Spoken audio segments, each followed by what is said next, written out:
Don Julio, let's talk about the campaign funds now. Okay. Franco, what is it? Kailangan mo mapanood to, Ramon.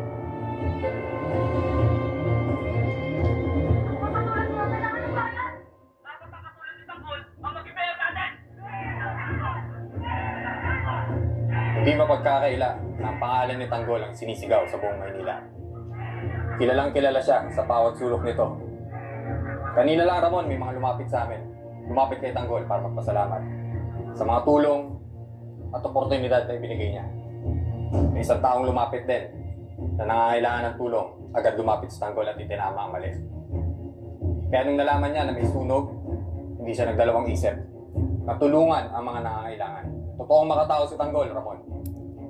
Kaya napakalaki ng tsansa niya na manalo bilang mayor.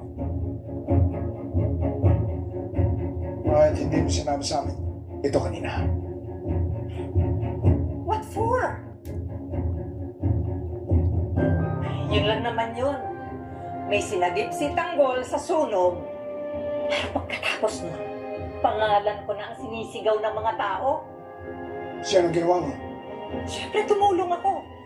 Kahit na nabasa ako kanina, okay lang. Basta't nakatulong ako. Sandali. Meron din kami mga video footage. Hindi na namin kailangan makita yan.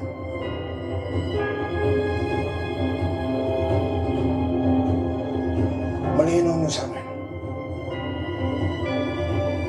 Na si Tanggol ang gusto ng taong bayan.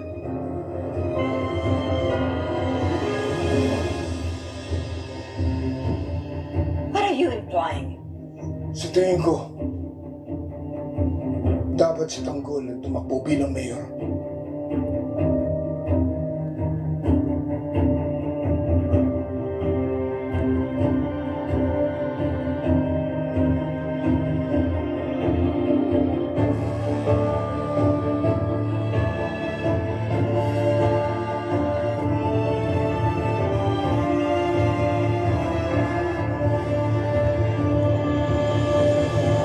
Kung ano-anong pakulo.